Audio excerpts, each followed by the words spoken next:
ஆதியாகமம் 35வது அதிகாரம், ஆதியாகமம் 35வது அதிகாரம் 9ஆம் வசனத்திலிருந்து 13ஆம் வசனம் வரைக்கும் நாம் வாசிக்க போகிறோம். எல்லாரும் கவனிங்கள். யாக்கோபு பதான் அராமிலிருந்து வந்த பின்பு தேவன் அவனுக்கு மறுபடியும் தரிசனமாக்கி அவனை ஆசீர்வதித்து, இப்பொழுது உன் பெயர் யாக்கோபு, இனி உன் பெயர் யாக்கோபு எனப்படாமலும் இஸ்ரவேல் என்று உனக்கு பெயர் வழங்கும் என்று சொல்லி அவனுக்கு இஸ்ரவேல் என்று பெயரிட்டார். பின்னும் தேவன் அவனை நோக்கி, நான் சர்வ வல்லமையுள்ள தேவன், நீ பலுகி பெருகுவாயாக, ஒரு ஜாதியும் பற்பல ஜாதிகளின் கூட்டங்களும் உன்னில் இருந்து உண்டாகும், ராஜாக்களும் உன் சந்ததியில் பிறப்பார்கள். நான் ஆபிரகாமுக்கும் ஈசாக்குக்கும் கொடுத்த தேசத்தை உனக்கு கொடுப்பேன், உனக்கு பின் உன் சந்ததிக்கும் இந்த தேசத்தை கொடுப்பேன் என்று சொல்லி தேவன் அவனோடு பேசின ஸ்தலத்திலிருந்து அவனை விட்டு எழுந்தருளி, நல்ல பிதாவை இந்த வசனத்துக்காக சொல். இந்த வார்த்தை எங்களுக்கு ஆசீர்வதி, இந்த வசனத்தை ஆசீர்வதி, இந்த பிள்ளைகளை ஆசீர்வதி. ஒருவரும் அந்த வண்ணமாய் போகாமல் ஆண்டவரே ஒரு விடுதலையோடும் ஒரு ஆசீர்வாதத்தோடும் செல்ல உதவிச்சு இந்த வசனத்தை ஆசீர்வதித்தான் இயேசுவின் நாமத்தில் பிதாவே, ஆமென். பார்த்தாங்க இவ்வளோ பேர் சேர்ந்து சொன்ன எப்படி இருக்கு? இட்டி முழக்கு போல. ஏன் ஆமீன் வரமாட்டேங்குது? வாரம் நான் சொல்றேன். அப்படின்னா நீங்க என்னோட ஜபத்தில் இல்லைன்னு அர்த்தம். நீங்க ஜபத்தில் என்னோடு இருந்திருப்பீர்களானால் நான் முடிச்ச உடனே உங்க வாயில் என்ன வந்துருக்கும்? இப்போ அல்லேலூயா. ஆண்டவர் யாக்கோபுக்கு கொடுத்த வாக்குத்தத்தத்தை இந்த மாதம் நமக்கு வாக்குத்தத்தமாக எடுக்கிறார். யாக்கோபுக்கு வாக்குத்தத்தம் கொடுக்கிறார். இந்த வாக்குத்தத்தம் வித்தியாசமான வாக்குத்தத்தம். என்ன வாக்குத்தத்தம்னா ஒன்வேட்டா. ஆண்டவர் மட்டும் சொல்ல யாக்கோபு அப்படியே நின்று எனக்கு இதை தாரு அதை தாருன்னு இவர் கேட்டு அது அவர் ஒரு வாக்கு கொடுத்து அப்படி வந்த வாக்கு தத்தம். இவர் அமைதியா இருக்காரு, அவரா வந்து வாக்கு கொடுக்கிறார். புரியுதா? அல்லேலூயா சொல்லுங்க. இப்ப வாசிங்க 9ஆம் வசனத்துல அவர் சொல்றாரு,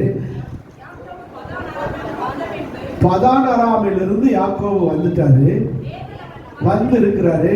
அங்கே தேவனே அவனுக்கு போய் மறுபடியும் தரிசனமாகிறார். தேவனே வாலண்டியரா போய் அவனுக்கு மறுபடியும் என்ன செய்யறாரு?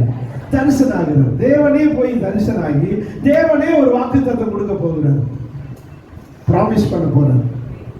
இவர் எதுவும் பிராமிஸ் கேட்கல, எனக்கு ஏதாவது செய்யுங்கன்னு கேட்கல, அவரா வந்து சொல்றாரு. அவரா தரிசனமாகி அவரா கொடுக்கிற வாக்குத்தத்தம். நீங்களும் அப்படித்தான் வந்திருப்பீங்க. எனக்கு இன்னைக்கு ஒரு நல்ல வாக்குத்தத்தம் வேணும்னு எத்தனை பேர் எதிர்பார்ப்பு வந்தீங்கன்னு எனக்கே தெரியும். ஆனா கர்த்தரா வாலண்டியரா உங்களுக்கு வாக்குத்தத்தம் தர போகிறார். அது யாக்கோபை போல உங்களுக்கு ஒரு வாக்குத்தத்தம். அல்லேலூயா.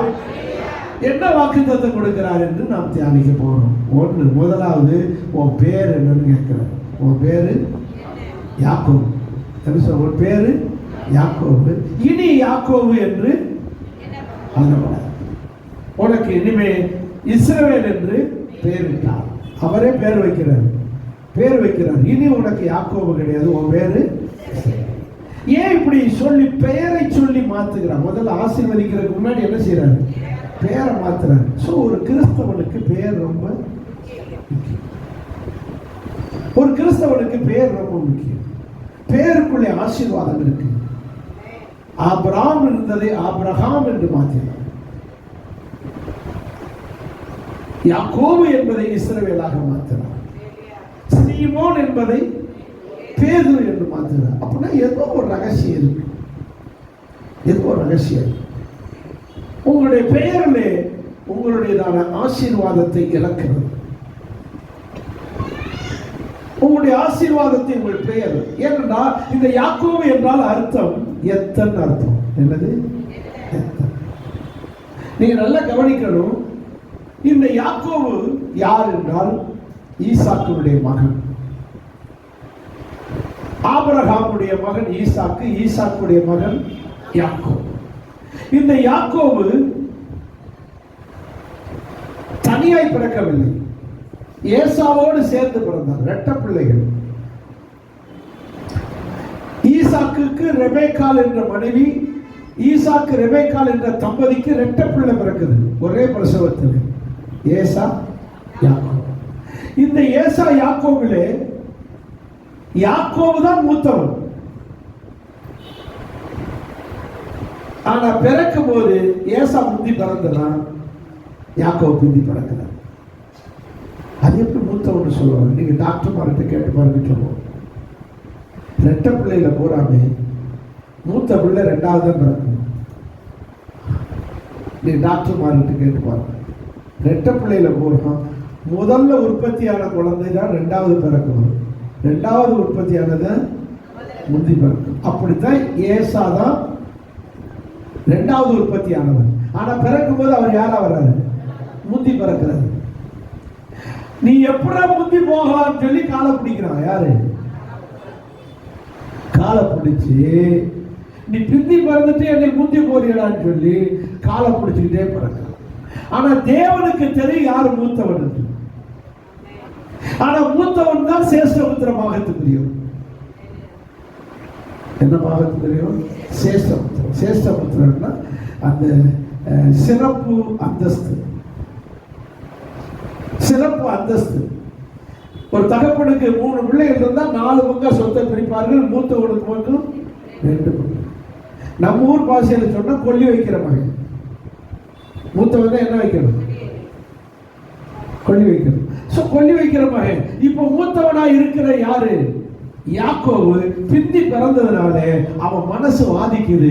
சேஷ்டபுத்திரன் இருக்கிறது 2 பேர் பிறந்தது, சொத்தை 2ஆ தானே பிரிக்கணும். இது 3ஆ பிரிச்சு 2 பங்கு ஏசாக்கு போகுது, 1 பங்கு தான் தனக்கு வருது.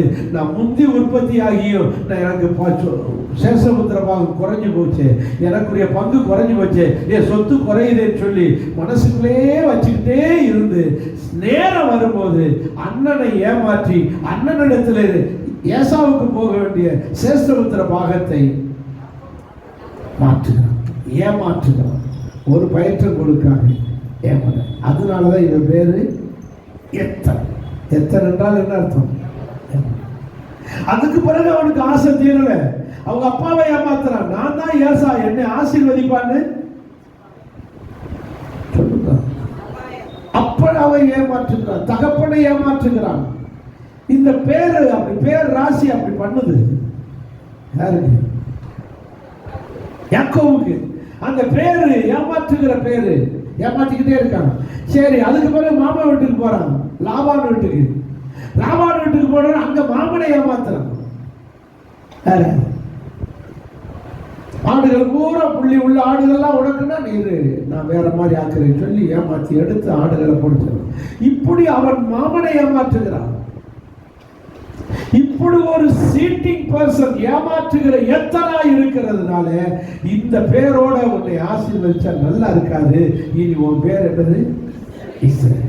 நீங்களும் அந்த நிலைமையோட சர்ச்சுக்கு வந்திருக்கலாம். நீங்க இந்த பேரோட, இந்த ஏமாத்துகிற எத்த குணத்தோட, இந்த சீட்டிங் குணத்தோட நீங்க இருந்தா என் தேவன் உங்களை ஆசீர்வதிக்க மாட்டார். உங்க பேரை மாத்தணும், உங்க குணத்தை மாத்தணும், பேரு கேட்டபடி உங்க குணம் மாறணும். அப்பதான் கர்த்தர் உங்களை ஆசீர்வதிப்பார். பேரும் குணமும் நேச்சரும். அல்லேலூயா. ஆகவே உங்களுடைய பேரு இனிமே இஸ்ரவேல். இஸ்ரவேல் என்றால் அர்த்தம் என்ன? தேவனுடைய பிரபு, தேவனுடைய பிரபு, பிரின்ஸ் ஆஃப் காட், தேவனுடைய பிரபு. பிரபுன்னு அர்த்தம் பணக்காரன் அர்த்தம், செல்வந்தன் அர்த்தம். செல்வந்தனுக்கு தான் என்ன பேரு? பிரபுன்னு பேரு. இன்னொரு அர்த்தம் இருக்கிறது. இந்த இஸ்ரவேல் என்றால் ஆளுகிறவன், ரூலர், ரூலர், ஆளுகிறவன். ஆகவே நீ எல்லாரையும் ஆளுகிற இனமாக இருப்பாய், எல்லா இனத்தையும் நீ ஆளுகிறவனாய் இருப்பாய். சோ இந்த இஸ்ரவேல் என்றால் தேவனுடைய பிரபுவாக, ஆளுகிறவனாக அவனை கர்த்தர் பெயரை மாற்றி ஆசீர்வதிக்கிறார். சத்தமான அல்லேலூயா சொல்லுவோம். இந்த மாதம், இந்த நாள் உங்களையும் ஆசீர்வதிக்கிற நாள். இது அவரா விரும்பி வந்து செய்கிற செயல். என்னை பிரபுவாக வையும், என்னை ஆளுகிறவனா வையும் நீங்க கேட்கல, ஆனா தேவன் செய்ய போகிறார். எத்தனை பேர் விசுவாசிகள்? உங்களுக்கு ஒரு ஆசீர்வாதத்தை கர்த்தர் தருவார். நானே கூலி வேலைக்கு போறேன், நானே மில்லு வேலைக்கு போறேன், நானே அந்த வேலைக்கு போறேன், என்னத்தை பிரபுவாக்க போறேன்? பிரபுன்றது பணத்தில் மட்டுமல்ல, குணத்திலும் சுகத்திலும் ஆசீர்வாதத்திலும் கர்த்தர் உங்களை பிரபுவை போல வச்சிருக்க போகிறார். கை நிறைய பணம் இருக்குது, கை நிறைய பணம் இருக்குது, ஆனால் வாஞ்சானா ஐயோ இவன் கையில் ஒரு பாக்கெட்டில் ஜம்ப் பண்ணுவான். யாரா பாரு? இப்ப யாரு பிரபு? நோயற்ற அந்த ஆரோக்கியமானது. அல்லேலூயா. அப்ப சுகத்துல இவனை பிரபுவாக்கி வச்சிருக்கிறது. அல்லேலூயா சொல்லுவோம். நம்ம உட்கார முடியல, எந்திரிக்க முடியல, படுக்க முடியல. நீ எவ்வளவு பணம் இருந்து என்ன செய்ய? உனக்கு ஆரோக்கியம் இல்லை, பிரபுவாக இல்லை. கர்த்தர் அவனை பிரபுவாக்கி வச்சிருக்கிறார். அல்லேலூயா. இப்படி நிறைய காரியங்களிலே கர்த்தர் நம்மை பிரபுவாக்குவார் அல்லது ஆளுகை செய்கிறவனாக மாற்றப் போகிறார். எத்தனை பேர் விசுவாசிக்கிறீங்க? அல்லேலூயா. இரண்டாவது ஆசீர்வாதம் இந்த யாக்கோவுக்கு அவரா மறுபடியும் தரிசனமாகி, நீங்க 9ஆம் வசனத்திலே பாருங்க. அவனுக்கு மறுபடியும் தேவன் அவனுக்கு மறுபடியும் தரிசனமாகி அவனை ஆசீர்வதிக்க. அப்ப தரிசனமானதே எதுக்குதான்? ஆசீர்வதிக்கத்தான். இரண்டாவது அவனுக்கு இந்த யாக்கோவுக்கு கர்த்தர் கொடுக்கிற ஆசீர்வாதம். யாக்கோவுனா யார்? போதா அதை சொல்லிடு. யாக்கோவு என்றால் ஆங்கிலத்தில் ஜேக்கப். என்னது? ஜேக்கப். இங்கிலீஷ் புதிய ஏற்பாட்டில் வந்தா யாக்கோவுனா ஜேம்ஸ் அர்த்தம். பேதுரு, யாக்கோவு, யோவான் அப்படி படிக்கிறோம்னா அந்த யாக்கோவுக்கு பேரு ஜேம்ஸ், இந்த யாக்கோவுக்கு பேரு ஜேக்கப். ஏன் அப்படி ரெண்டு ஒரே யாக்கோவு தான் இருக்கு? ஏன் அப்படி இருக்குன்னா இவன் எத்தன், அவன் சித்தன். அவன் சித்தன் செய்கிறான், அதனால அவனுக்கு ஜேம்ஸ் பேர். அல்லேலூயா சொல்லுவோமா? எல்லாரும் சேர்ந்து வர அல்லேலூயா சொல்லுவோமா? இப்போ இந்த யாக்கோவை எத்தனா இருந்தவனை கர்த்தரே நீ ஏமாத்தி ஏண்டா நல்லா இருக்குன்னு நினைக்கிறேன், நானே உன்னை ஆசீர்வதிப்பேன்னு சொல்லி கர்த்தரா இவன் ஏமாத்துற பணத்தை எல்லாம் அனுபவிக்காதவட அதை எடுத்து போட்டு தேவனே இவனை ஆசீர்வதிக்க ஆரம்பிக்கிறார். யார? இப்ப என் சேஷபுத்திர எழுதி வாங்கினால அனுபவிச்சானா? இல்ல, உயிர் கிடைச்சா போதும் ஓடுறான். சோ நீங்க ஏமாத்தி சம்பாதிச்சது உங்களுக்கு உதவாது. ஏமாத்தி சம்பாதிக்கிறது உங்களுக்கு உதவாது. கர்த்தரே உங்களை ஆசீர்வதிக்கணும், அதுதான் உதவும், அதுதான் உங்களுக்கு நிலைக்கும். கர்த்தருடைய ஆசீர்வாதம். உங்க திறமையில சம்பாதிச்சேன் நான் அப்படி அதெல்லாம் நிலைக்காது, எங்கிட்ட வந்தது மாதிரி போயிடும். ஆனா கர்த்தரே உங்களை ஆசீர்வதிக்கும். அது இந்த மாசத்துல வெளிப்படும். விசுவாசிக்கிறவனுக்கு அப்படி ஆகும். விசுவாசித்தால் அப்படி ஆகும். இப்ப கவனிங்க, கர்த்தர் இந்த யாக்கோவுக்கு இரண்டாவது ஒரு ஆசீர்வாதத்தை சொல்றாரு. 11ஆம் வசனத்துல வாங்க.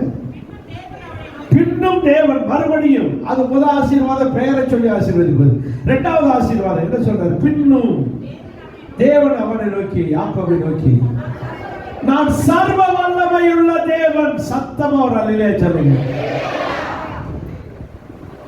மறுபடி சொல்றாரு, யாக்கோவே என்னை யார் நினைச்சுக்கிட்டு இருக்க? நான் இந்த முனியாண்டி எசைக்கு இதுல ஒண்ணு நினைச்சுக்கிட்டு இருக்கியா? 10ல் 1 11வது கடவுள் நினைக்கிறியா? என்னை அப்படி லேசா நினைச்சுக்கிட்டு இருக்கியா? என்னை யார் தெரியுமாடா? யாரு?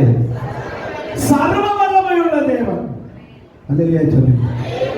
நான் சர்வ வல்லமை உள்ள தேவன். இந்த வார்த்தைக்குள்ளே அவ்வளவு சக்தி அடங்கி இருக்கிறது.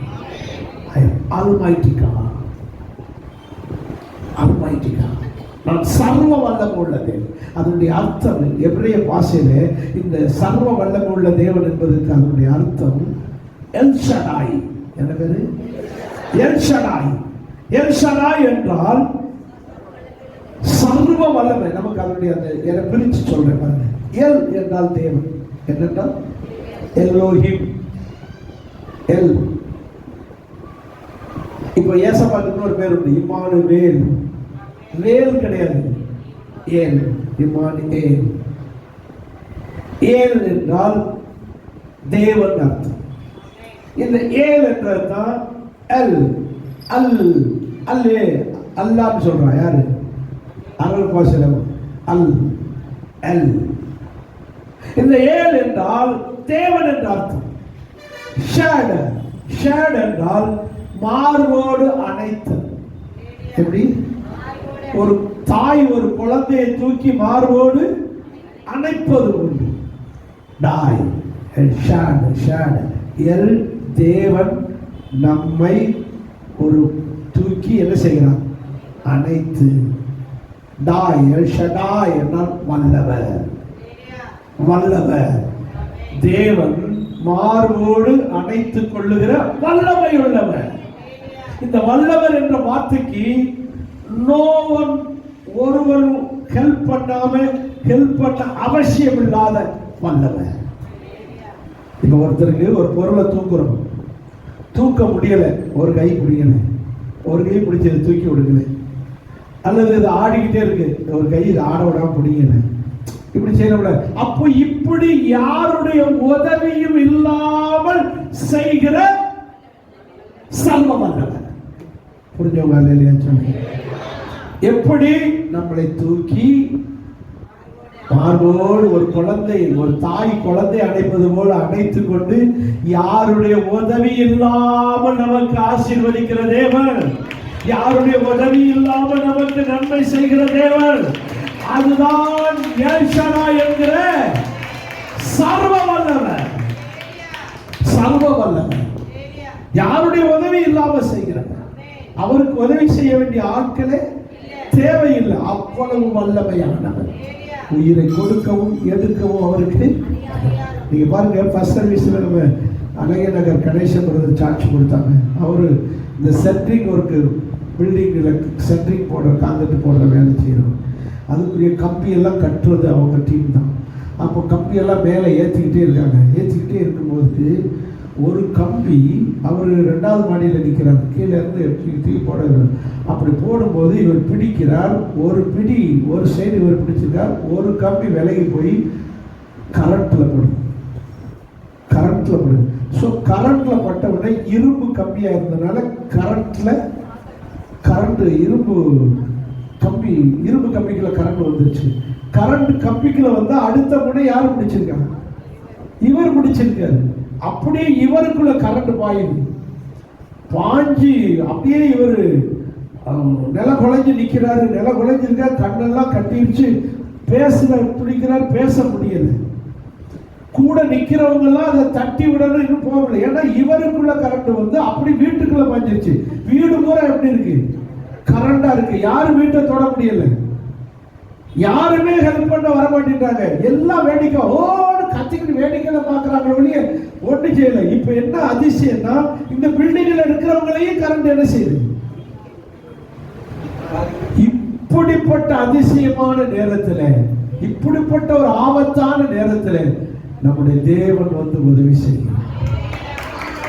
ஒரு தள்ளு அவரா வந்து தள்ளி விடுறார், ஒரு கை வந்து அவரை தட்டி விடுகிறார், அந்த கம்பியை தட்டி விடுறார், அதுக்கு பிறகு விடுகிறார். ஒரு காயம் கிடையாது. அவ்வளவு நேரம் கரண்ட் உடம்புல பாஞ்சிருக்கு, உடம்பு ஒரு காயம் கிடையாது.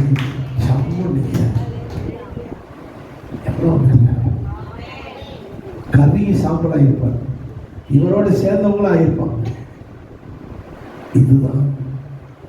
இதுதான் யாருடைய உதவி இல்லாமல் நமக்கு உதவி செய்கிற சம்பவம். எந்த மனுஷனையும் அந்த இடத்துல பயன்படுத்தவில்லை. கர்த்தர் சர்வ வல்லவராய் இருந்து உதவி செய்கிறார். இந்த மாசம் இப்படிப்பட்ட சர்வ வல்லவருடைய உதவியை நீங்க அனுபவிப்பீங்க. அவர் சர்வ வல்லவர் என்று நிரூபிப்பார், உங்களுக்கு நிரூபிக்க போகிறார். எத்தனை பேர் விசுவாசிக்கிறீங்க? இந்த சர்வ வல்லவர் என்ற வார்த்தை மொத்தமே 7 வார்த்தை, 7 இடத்துல தான் சொல்லிடும் பைபிள். எத்தனை இடத்துல? 7 இடத்துல சொல்லிடும். 7 இடமும் அப்படி ஒரு இம்பார்ட்டன்டான முக்கியமான கட்டத்தில் அந்த வார்த்தையை சொல்லுவாங்க. நான் சர்வ வல்லமையுள்ளவர். நான் செல்ஃப் இன்ட்ரோடியூஷன், செல்ஃப் ஐடென்டிபிகேஷன், தன்னை பத்தி சொல்ற, தன்னை பத்தியே தேவன் சொல்கிறது, நான் சர்வ வல்லமை உள்ள. எந்தெந்த இடத்துல சொன்னார்னு பார்க்க போறோம். முதலாவது வாசிங்க, ஆதியாகம புஸ்தகம் 17வது அதிகாரம் 1வது வசனம்.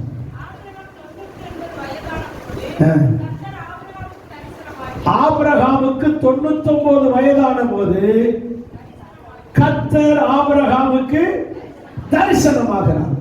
99 வயசு, 100 வயசு ஆக போகுது. என்ன ஆகிறாரு? தரிசனமாகிறார். நல்லா கவனிங்க, எல்லாரும் சேர்ந்து ஒரு அல்லேலூயா சொல்லுங்க. தரிசனம்னா ரெண்டு வார்த்தை இருக்கு, நல்லா கவனிச்சுங்க. கண்ணை மூடிக்கிட்டு தூங்காம இருக்கும் போது வர்றதுக்கு பேர் என்ன?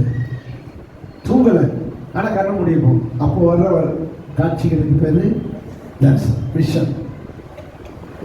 நல்லா தூங்குவோம், அப்போ வர்ற காட்சிக்கு பேரு சொப்பனம், ட்ரீம். அதுக்கு பேர் என்னது? சண்டே கிளாஸ் நடத்திக்கிட்டு இருக்கேன், ஒரு ஆமேனா.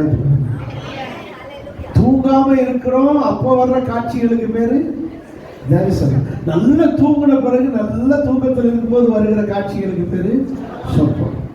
இது ரெண்டு இல்லாம நல்லா உட்கார்ந்துகிட்டு இருக்கும் போதே நேருக்கு நேரம் வந்து நிற்கிறார், இதுக்கு பேர் என்னது? இதுதான் இங்க நடந்தது. யாருக்கு? ஆபிரகாமுக்கு நல்ல பொழுது இருக்கும் போது இவர் வாட்டில் ஒரு மரத்தடியில் உட்கார்ந்துகிட்டு இருக்காரு, ஆண்டவர் வந்து நிற்கிறார். இப்ப ஆண்டவரை பார்த்தேன்னு சொல்றதுக்கு பதிலாக என்ன சொல்றாரு? தரிசனம். புரிஞ்சுக்காங்க, தரிசனம் என்ற வார்த்தையை நீங்க பைபிள்ல படிப்பீங்க, எதுக்கு எந்த இடம்னு புரிஞ்சு படிக்கணும். அல்லேலூயா சொல்லுங்க பார்க்கலாம். ஸோ நேரடியா இப்போ வந்து நிற்கிறாரு. நான் அவரை பார்த்தேன் அப்படின்னு சொல்லுவோம்ல, நாங்கள் போனேன், பஜாருக்கு போனேன், கடையில் நின்றுட்டு இருந்தாரு, அவர் பார்த்துட்டு வந்தேன்னு சொல்றோம்ல, அதே மாதிரி நேருக்கு நேரம் பார்க்கிறது, அதுக்கு பேரு என்னதான்? தரிசனம். ஆபிரகாம் வீட்டுக்கு தேவன் நேரடியா போய் தரிசனமாகிறார், நிற்கிறார். நின்று சொன்ன ஒரு வார்த்தை இப்போ வாசிக்க புரியும். நான் சர்வ வல்லமையுள்ள தேவன், நான் சர்வ வல்லமையுள்ள தேவன். எப்படி இன்ட்ரோடியூஸ் பண்றாரு? இவர் வீட்டுல போய், நீங்க வீட்டுல வாசல்ல உட்கார்ந்துட்டு இருக்காரு மரத்தடியில, தேவன் வந்து நிற்கிறார். வந்து நின்ன உடனே யாரோ மாதிரி தெரியுது, எங்கேயுமே பார்த்தது மாதிரியும் தெரியல, ஐடென்டிஃபிகேஷன் சரியா அடையாளம் தெரியலன்னு வச்சுக்கிறேன். அப்படியே கொஞ்சம் யோசிப்போம் பார்ப்போமா, அந்த சீன் தான் நடந்துகிட்டு இருக்கு. யாருக்கு? ஆபிரகாமுக்கு.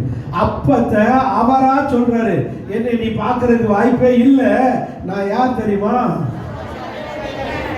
இவரா நீ யாரு மகன், எந்த ஊருக்காரங்க, எந்த தெருக்காரங்கன்னு கேட்கறதுக்கு முன்னாடியே அவரே சொல்றாரு, நான். இப்ப புரியுதா? அல்லேலூயா சொல்லுங்க பார்க்கலாம். நான் சர்வ வல்லமையுள்ள தேவன். அம்மாடி, எந்த ஊருக்காரர் இப்படி வந்துட்டாரு நம்ம வீட்டுக்கு பார்த்து, ஐயா ஆண்டவரே எங்க வீட்டுக்கு வந்ததுக்கு ரொம்ப நன்றி ஆண்டவரே, உட்காருங்க. அதெல்லாம் உட்காருவதா இருக்கட்டும், நான் வந்த காரியத்தை உனக்கு சொல்லிட்டு போயிருக்கேன். என்ன காரியம் சொல்ல வந்தேன்? என்னையா செய்யணும்? நீ எனக்கு முன்பாக நடந்து கொண்டு உத்தமனாயிரு. நீ எனக்கு முன்பாக நடந்து கொண்டு உத்தமனாயிரு. சரி, அப்பொழுது அடுத்த வருஷம் அப்படியா? இவ்வளவுதான் சொல்லியிருக்காரு. உட்காருங்க, ஒரு தண்ணி குடிச்சிட்டு போங்க, ஒரு காபி குடிச்சிட்டு போங்க. காபி என்னத்தை? ஒரு டிஃபன் பண்ணிட்டு போயிடுங்க, ஒரு சாப்பாடு செஞ்சு தரேன். ஏமா மாவு எடுமா, சப்பாத்தி போடு, டேய் ஒரு கண்ணுக்குட்டி அடிடா. ஆடெல்லாம் பத்தாது, என்ன வேணும்? ஒரு கண்ணுக்குட்டி போடு, அட்டி கட்டன்னு சமையல், நல்ல இளம் கண்ணுக்குட்டி நல்லா இருக்கும். அது ஒரு பக்கம், இந்த பக்கம் சப்பாத்தி, திராட்சை ரசம் அட்டிச்சு சமையல் ரெடி பண்ணி கொண்டு வந்து ஏசப்பாக்க வைக்கிறாங்க. அவரோட 2 தூதர்கள் வந்திருக்காங்க. 3 பேரும் மனித உருவத்தில் நிற்கிறாங்க. இப்போ எந்த உருவத்தில்? மனித உருவத்தில் வந்து நிற்கிறாங்க. 3 பேருக்கு சாப்பாடு வைக்கிறாங்க. அப்போ சொல்கிறாங்க, சாப்பிடும் போது அடுத்த வருஷம் வரும்போது உன் மனைவி கையில் என்ன? ஒரு குழந்தை. எனக்கு 100 வயசு ஆகும் போது அடுத்த வருஷம் அந்த அம்மா அங்கிட்டு உட்காந்துட்டு, அது 10 வயசு இளையது இவரோட. யாரு? சாரா. எனக்கு 89 வயசு ஆகுது, அடுத்த வருஷம் எனக்கு 90 ஆக போகுது. இப்பவே நான் கிளவியா இருக்கேன், ஸ்திரீகளுக்குரிய அந்த வழிபாடு பீரியட்லாம் நின்று போச்சு. இனிமே எனக்கு எப்போ குழந்தை பிறக்கும்? எப்படி இனிமே குழந்தை பிறக்கும் அப்படின்னு அந்த அம்மா சொல்லும், மனசுக்குள்ள நினைக்குது. இவரு அப்படி சொல்றாரு. இப்பதான் அவர் சொல்றாரு, நான் சர்வ வல்லமை உள்ள தேவன். டாக்டரோ மருந்துகளோ தேவையில்லை, மெடிசன் தேவையில்லை, உனக்கு குழந்தை கொடுப்பதற்கு எந்த வைத்தியமும் தேவையில்லை. நான் சர்வ வல்லமை உள்ள தேவன், எந்த உதவி இல்லாமல் உனக்கு குழந்தை பாக்கியத்தை கொடுக்க முடியும். 99 வருஷமா காத்திருந்தவனுக்கு ஜெபிச்சு காத்திருந்த காரியம் நிறைவேற போகுது. உங்களுக்கு சொல்லுகிறார், நீங்கள் சில வருஷமாய் காத்திருந்த காரியம், சில மாதமாய் நீங்கள் காத்திருந்த காரியம் இந்த மாசம் நிறைவேற போகுது. அது எதுவாய் இருந்தாலும் சரி, அது யாருடைய உதவி இல்லாமல் கர்த்தரே வந்து செய்ய போகிறார். ஆண்டவர் உங்களுக்கு இதே வாக்குத்தத்தம் நிறைவேற போகிறது. நான் சர்வ வல்லமையுள்ள தேவன். யாரும் உதவி தேவையில்லை, கர்த்தரே செய்ய போகிறார். இத்தனை வருஷமா வருஷம் வாக்குத்தத்தை வாங்கி அட்டையா வாங்கி வீட்டு பூரா அட்டை வாக்குத்தத்தை அட்டையா தூங்குது. மாசம் வாக்குத்தத்தை எழுதி வச்சு அது இருக்குது. ஒண்ணுமே எனக்கு நிறைவேறலையே, கவலையப்படாதீங்க. உங்களுக்கு இது போல நிறைவேறாமல் இருக்கிறதெல்லாம் இந்த மாசம் ஆண்டவர் நிறைவேற்றி தர போகிறார். இந்த மாசத்துல கர்த்தர் அதை நிறைவேற்ற போகிறார். அவர் சொல்லுகிறார், நான் சர்வ வல்லமை உள்ள தேவன். இது எப்படி நடக்கும்? ஏன் நடக்காதுன்னு நினைக்கிறீங்க? மலடி தான். யாரு? சாரால் மலடி. குழந்தை இல்லை. 90 வயசு வரைக்கும் என்ன ஆகுது? குழந்தை இல்லை, மலடி. இது மருமக யாரு? தேடுறீங்களே உங்க மருமக தேடுற மாதிரி. சாராளுடைய மருமக யாரு? ரெபேக்கா. என்ன இவ்வளவு வித்தியாசமா இருக்கு? கடகடன்னு சொல்ல வேண்டாமா? சாராளுடைய மருமக யாரு? ரெபேக்கா. ரெபேக்கால யாரு? மலடியா இருந்த பிள்ளை பார்த்தா. அவன் மருமக ராகேல். பத்தியா இப்பதான் வருது. அவன் மருமகளுக்கு கல்யாணம் ஆகி 10 வருஷமா குழந்தை இல்லாம இருந்து பிறந்தா. ஸோ இந்த சாரால் 25 வருஷம் 40 வருஷம் குழந்தை இல்லாம இருந்து குழந்தை பார்த்தா. ரெபேக்கா 20 வருஷமா கல்யாணம் ஆகி குழந்தை இல்லாம இருந்த குழந்தை பார்த்தா. ராகேல் குழந்தை கல்யாணம் ஆகி 10 வருஷமா குழந்தை இல்லாம இருந்த. ஆக மொத்தம் சந்ததியே ஒரு மாதிரி மலடு மாதிரி தான் தெரியுது. ஆனா கர்த்தர் கைவிட மாட்டார். எல்லாருக்கும் கடைசியில செஞ்சுறாரு. கொஞ்ச நாள் காக்க வைக்கிறாரு. காக்க வச்சு கொடுப்பாரு ஒழிய உங்களை கர்த்தர் கைவிட மாட்டார். நீங்கள் காத்திருக்கிற காரியம் நிறைவேறும். காத்திருக்கிறது இருதயத்தை இணைக்க பண்ணும். விரும்பினது வரும்போதோ சீவ விருச்சம் போல இருக்கும். காத்திருக்கிறது கொஞ்சம் அப்படியே என்னடா இன்னும் நிறைவேறே. இந்த பஸ் இந்த நேரம் வர வேண்டாமா, இந்த நேரம் பாட்ட ஆரம்பிச்சிருப்பாரு. காத்திருந்து இது என்ன செய்யுது? இழைச்சு போகுது. ஆனா வந்துருச்சு ஒரு பஸ். சவுண்டு கேட்ட உடனே, அந்த பஸ் வருதுன்னு உடனே அந்த காத்திருக்கிறதெல்லாம் மறந்து பையத்திற்கு பெட்டியத்திற்கு சந்தோஷம். இதே போலதான் கர்த்தர் இந்த மாசம் செய்ய போகிறார். நீங்க சந்தோஷப்பட போகிறீர்கள். நீங்கள் காத்திருக்கிற உங்க பிள்ளைகளுடைய ரட்சிப்போ அல்லது நோய் குணமாகுதலோ என்னென்ன காரியத்துக்கு காத்திருக்கிறீர்களோ கர்த்தர் உங்கள் காத்திருக்கிற காரியத்தை நிறைவேற்ற போகிறார். வேலைக்கு காத்திருக்கலாம். இந்த டிஎன்பிசி டீச்சர்ஸ் இது எழுதியிருக்காங்க. நீங்க காத்திருந்தது என்ன செய்ய போகுது? நிறைவேறும். விசுவாசிங்க. கர்த்தர் இந்த மாசமே அப்பாயின்மெண்ட் ஆர்டர் தருவார். யாருக்கு தெரியும்? அவர் வச்சிருக்கார் ஒரு பிளான்.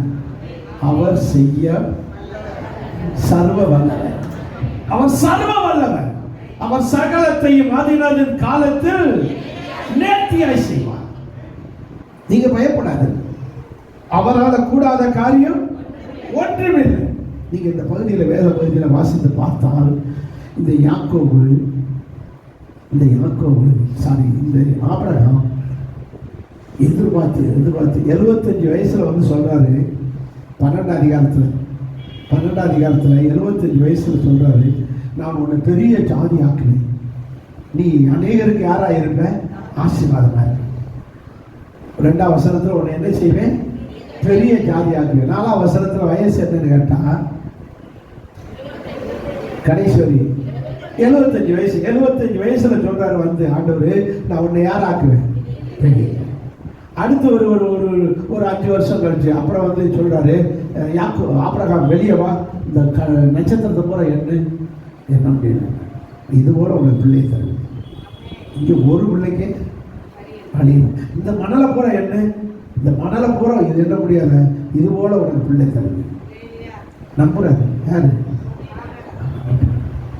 அந்த நம்பிக்கையிலேயே தூக்கி முடிச்சுட்டு அடுத்த நாள் பார்த்தா ஒண்ணு 86 வயசுல இந்த அம்மா சாரால் சும்மா இருக்காம தான் வேலைக்காரியாகி ஆகாரம் பிடிச்சி, ஏங்க எப்படி இருக்கும், குழந்தை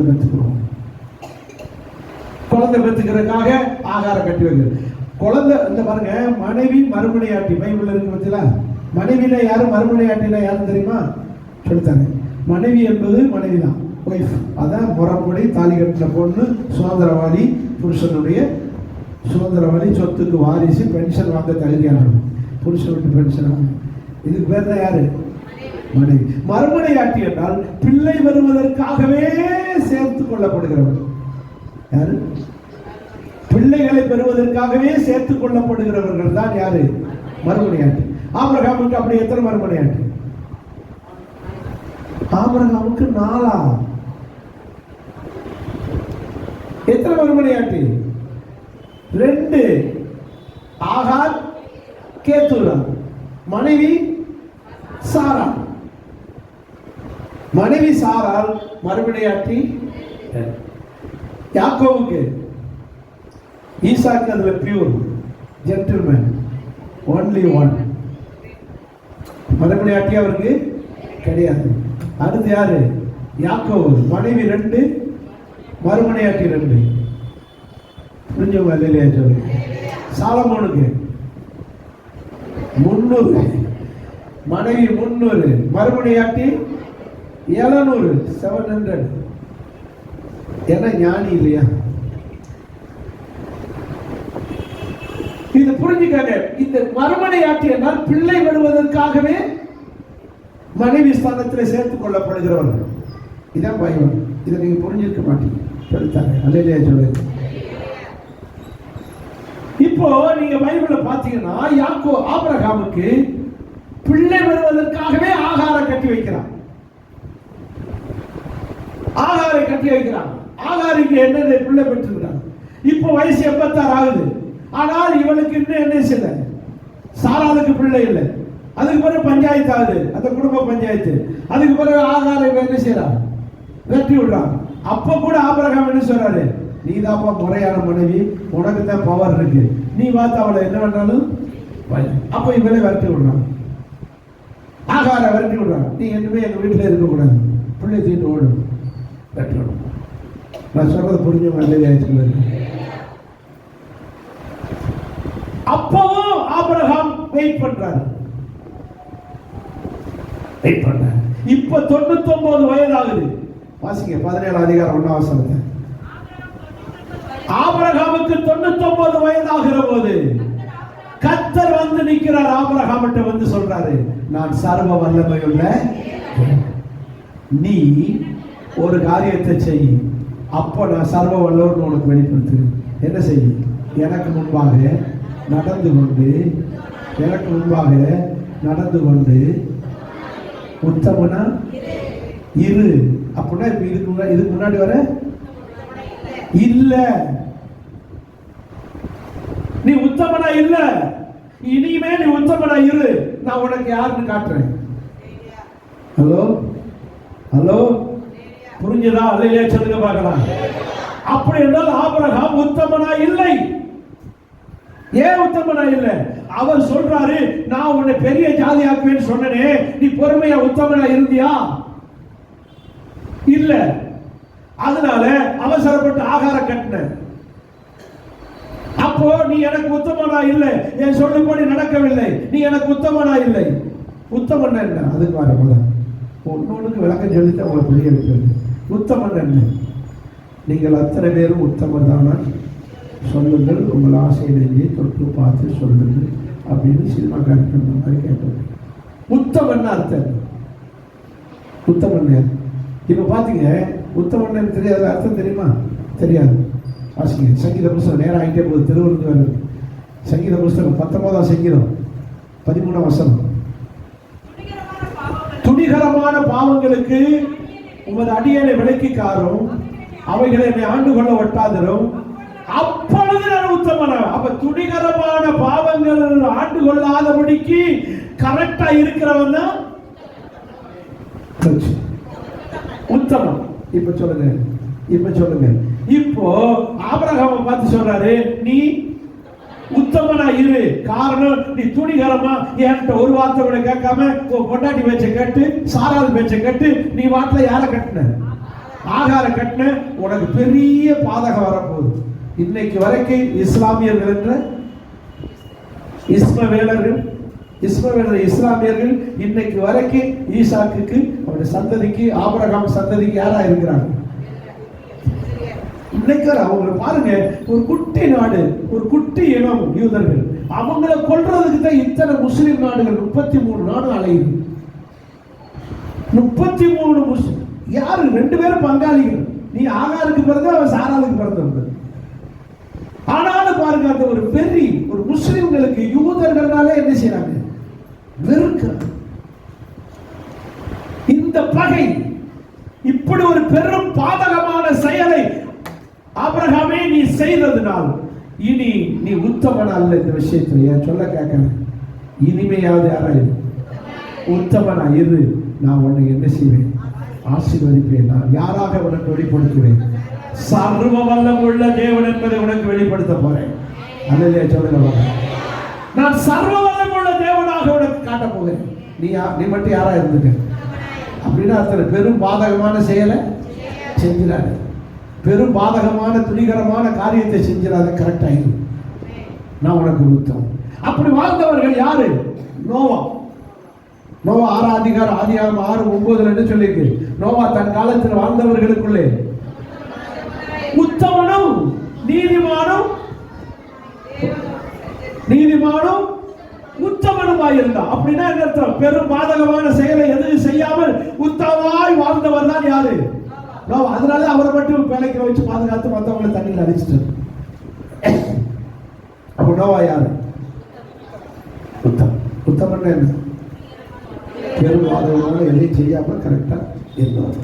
சின்ன தப்பு இருக்கும், ஆனா பெரும் பாதகமானதை செய்யாம வாழ்ந்தவர் யாரு? யோபு. கிழக்கத்திய புத்திரர்களுக்குள்ளே உத்தமனும் சன்மார்க்கனும் தேவனுக்கு பயந்து பொல்லாப்பு கலகிறார். அப்ப யார் அவர்கள்? உத்தமன். நோவா யாரு? யோபு யாரு? உத்தமன். உத்தமன் அர்த்தம் என்ன? பெரும் பாதகமான செயலை எதையும் செய்யாமல், துணிகரமான பாவத்தை செய்யாமல் விலகி வாழ்ந்தவர் யாரு? இப்படி நிறைய பேர் சொல்லலாம். சிலருக்கு மட்டும்தான் இந்த பட்டம். எகிப்திலிருந்து புறப்பட்டவர்களுக்குள்ளே என் தாசனாகிய காலேபோ என்றால் என்னை உத்தமமாய் பின்பற்றி வந்தபடியால் அவனுக்கு வாக்கு பண்ணின தேசத்தில் கொண்டு போய் அவனை. அப்ப உத்தமமாய் பின்பற்ற, எந்த பாதக செயலும் செய்யாமல் பின்பற்றினார் யாரு? நீங்க. இதுவரைக்கும் எப்படி வேணாலும் போட்டு, அப்புறம் சொன்ன மாதிரி சொல்றாரு, இதுவரைக்கும் எப்படி வேணாலும் இருந்துட்டு போட்டு, இன்னைக்கு என்ன உத்தமனாயிரு, நான் உனக்கு சர்வ வல்லவர் என்பதை நிரூபிப்பேன். அல்லையா? சொல்லுவோம். கர்த்தர் எதை செய்ய போகிறார்? சர்வ வல்லமுள்ள தேவனாக நிரூபிக்க போகிறார். நீங்கள் காத்து எதிர்பார்த்திருந்த, ஆபிரகாம் எதிர்பார்த்த குழந்தை வாக்கியத்தை நிறைவேற்றி கொடுத்தது போல, நீங்கள் எதிர்பார்த்திருக்கிற காரியங்களை, வேலை காரியமா, கோர்ட்டு காரியமா, ஜட்ஜ்மெண்ட் காரியமா, அல்லது சொத்து பிரச்சனையா, எந்த காரியமா இருந்தாலும் நீங்கள் நீண்ட நாள எதிர்பார்த்திருக்கிற காரியங்களை கர்த்தர் கைகூட பண்ண போகிறார். நீயோ உத்தமனாயிரு, எனக்கு முன்பாக உத்தமனாயிரு, நான் உனக்கு செய்வேன். ஆமென், ஆமென். இரண்டாவது ஒரு 5 நிமிஷம். இரண்டாவது சர்வ வல்லமுள்ள தேவன் எப்ப சொன்னார்? வாசிங்க. 28ஆம் அதிகாரம் 3ஆம் வசனம். ஆதியாகமம் 28:3. சீக்கிரம் ஸ்பீடா.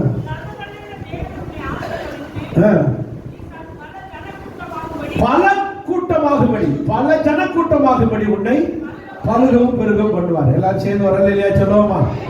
2வது தடவையா சொல்றாரு? 7 தடவை சொல்றாரு சரவன். இப்ப யார்கிட்ட சொல்றாங்கன்னா சொல்லுங்க, யாக்கோபு யாக்க சொல்றாரு, யாக்கோபு சொல்ற. யாக்கோபு எங்கன்னா வீட்டில் இருக்காரு. யாக்கோபு வீட்டில் இருக்காரு.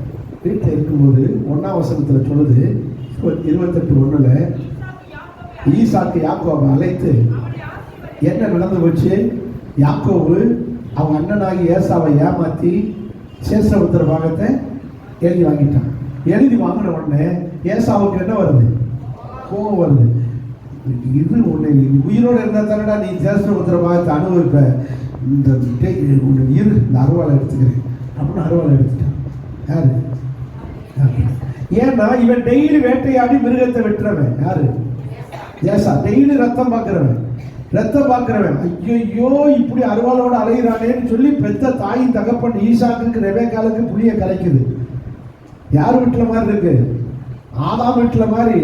காயின் ஆவேல அருவாளை தூக்கிட்டு அடிச்சு நடந்த மாதிரி இங்க இந்த வீட்டில் நடக்குது. ஐயோ காயின் ஆவேல வெட்டின மாதிரி ஏசா யாக்கோவை வெட்டணும்னு அலைகிறானே, என்ன செய்ய, என் பிள்ளை எப்படியாவது காப்பாற்றணுமேனு தாயின் தகப்பனை துடிக்கிறாங்க.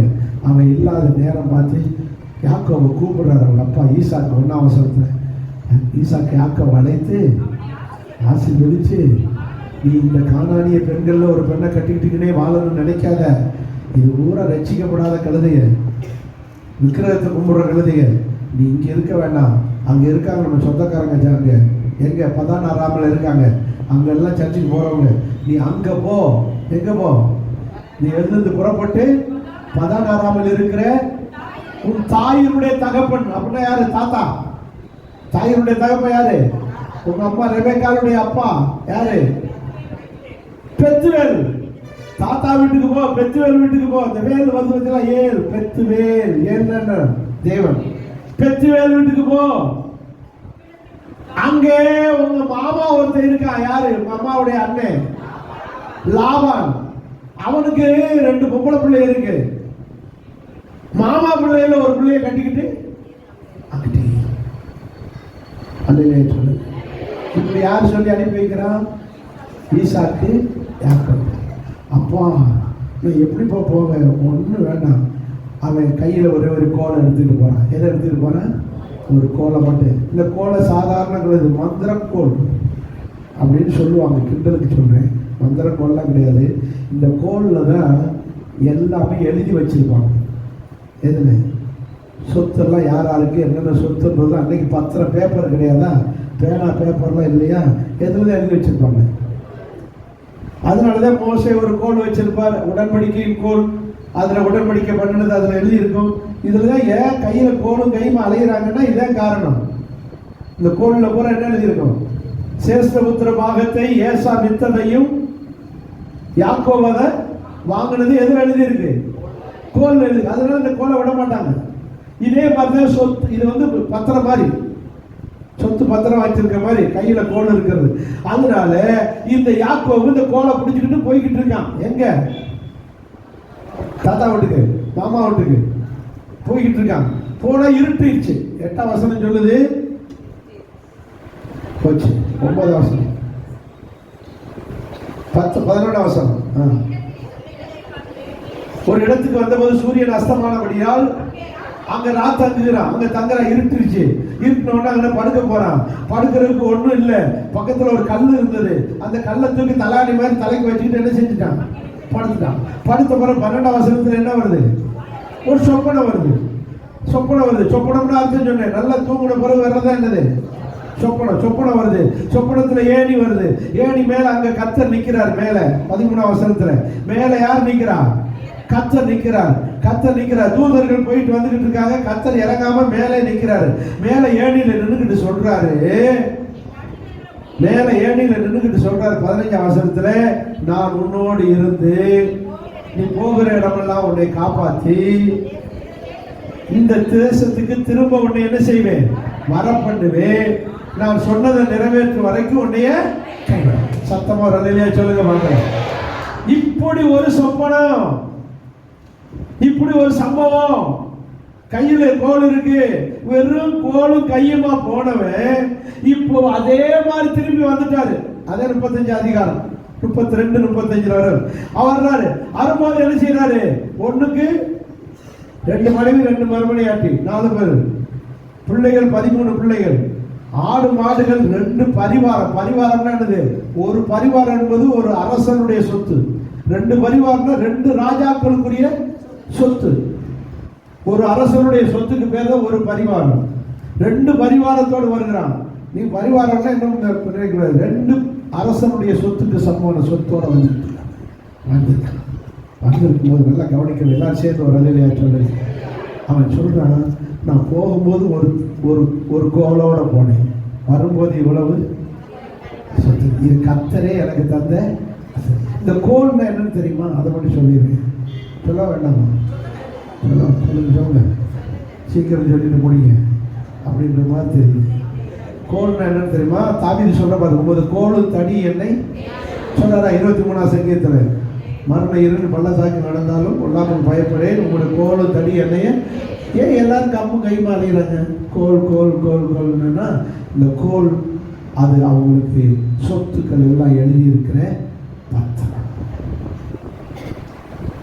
கோல், இந்த கோல் என்னை தேற்றும். எப்படின்னா, சரி நம்ம ஒண்ணும் இல்லைன்னு சொல்ல முடியாது, எனக்கு இப்படி சொத்து இருக்கு, புரியுதா? அந்த கோலை பார்த்து என்ன செய்வாங்க?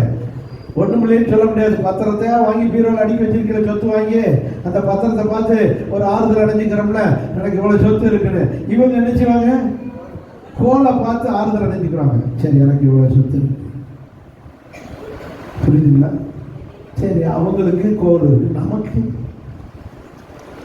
ஒண்ணு இல்லையா? இல்லையா? இருக்கா? எதுக்கு இருக்கு? என்ன இருக்கு? நமக்கு கோல் எது? ஏசப்பா. அப்படியா? வாசிங்க ஏசாயா 11ஆம் அதிகாரம். சீக்கிரம் எடுங்க, நம்மளுடைய கோல் எதுன்னு பார்க்க போறோம். சீக்கிரம் சீக்கிரம் சீக்கிரம்.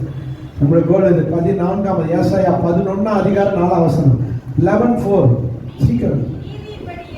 நடுவுல பூமியை தமது வாக்கின் கோலால் அடித்து. எப்படி கோல் எது?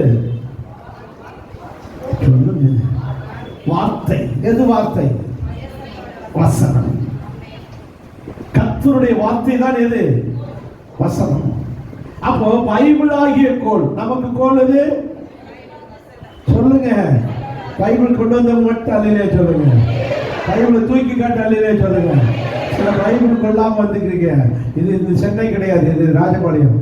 சென்னையில தான் அப்படி செல்போனுக்குள்ளேயே பைபிளை வச்சுக்கிட்டு செல்போனை நோண்டிக்கிட்டே இருக்கிறது. கேட்டால் பைபிள் வாசிக்கிறது. பைபிள் கையில் வாங்கி போடணும். இதை அப்படி பைபிள் வாங்கலைன்னா பைபிள் சொசைட்டி அழிஞ்சிடும். யாரு பிறகு பைபிள் வாங்குவா?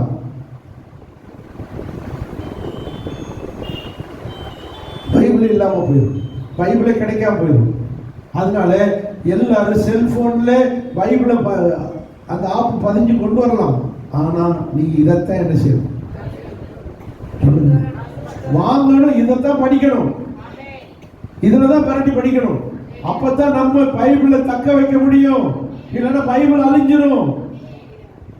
பைபிள் அழிஞ்சிரும். பைபிள் சொசைட்டி இல்லாம போயிடும். பைபிள் அழிஞ்சிரும். அதனால இந்த செல்போன்ல பைபிள் புரட்டுற வேலையே இருக்கக்கூடாது. எதா இருக்கணும்? இது என்னது? வெறும் பைபிள் இல்லை, நம்முடைய கோல். உமது கோலும் உமது தடியும் இதை வாசிக்கும் போது அது நம்மளை தேற்றுகிறது. இந்த பைபிள் நம்மளை தேற்றுகிறது.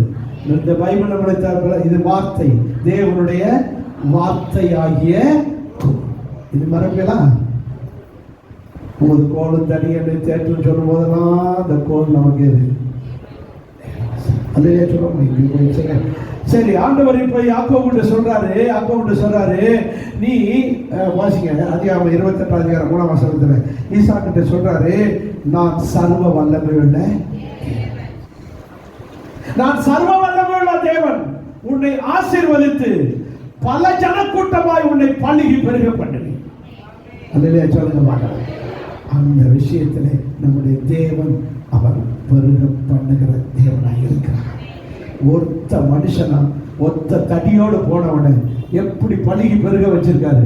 1க்கு 4 பொண்டாட்டி, 13 பிள்ளைகள், 2 ராஜாக்குரிய அளவுக்கு சொத்து, எவ்வளவு பழுகி பெருக வச்சிருக்காரு, ஆசீர்வதிச்சிருக்காரு பாருங்க. அல்லையா சொல்லுவோமா? ஆண்டவர் ஆபிரகாம் யாக்கோபை பள்ளிக்கு பெருக பண்ணி அதுக்கு பிறகு பார்த்தா ஒரு இனமாக உருவாக்குகிறார்.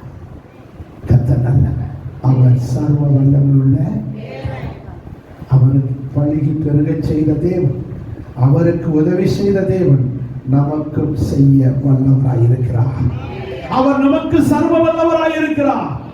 நல்லா கவனிக்க வேண்டிய ஒரு ஆபிரகாமுக்கு நீண்ட நாளா காத்திருந்தது நிறைவேற்றுவதற்கு சர்வ வல்லவராக வந்திருந்தார். இங்கே தனிமையாயிருந்து எனக்கு யாருமே இல்லை என்று உயிர் கிடைச்சா போதும் மாமா வீட்டுல போய் ஆடு மாடு மேய்ச்சி சம்பளத்துக்கு ஆடு மேய்ச்சினாலும் பொழைச்சிக்கலான்னு போனவனை பெரிய சீமானாக்குகிறதுக்கு சர்வ வல்லவராக வந்து நின்றார். இதே போல நீங்களும் எனக்கு யாருமே இல்லை, நான் தனியா இருக்கேன், எனக்குன்னு சொந்த பந்தம் இல்லை, அண்ணன் தம்பி இருந்து எனக்கு உதவி செய்ய யாரும் இல்லை, நான் தனிமையா இருக்கிறேன், பெத்த பிள்ளைகள் இருந்து எனக்கு உதவி செய்ய யாரும் இல்லை என்று நீங்க தனிமையா இருக்கிறீர்களா? உங்களுக்கு சர்வ வல்லமுள்ள தேவன் ஒருவர் இருக்கிறார். உங்களை ஆசீர்வதிக்க, உங்களை பணிக்கு பெருக பண்ண, உங்களை உயர்த்த அவர் சர்வ வல்லவராக வந்திருக்கிறார். இது கைவிடப்படுவதில்லை. இந்த மாசமே அவருடைய கிரியைகளை பார்ப்பீர்கள். கர்த்தர் ஆபிரகாமை யாக்கோவை சர்வ வல்லவர் ஆசீர்வதித்தது போல உங்களை ஆசீர்வதிக்க போகிறார். நேரம் ஆயிடுச்சு.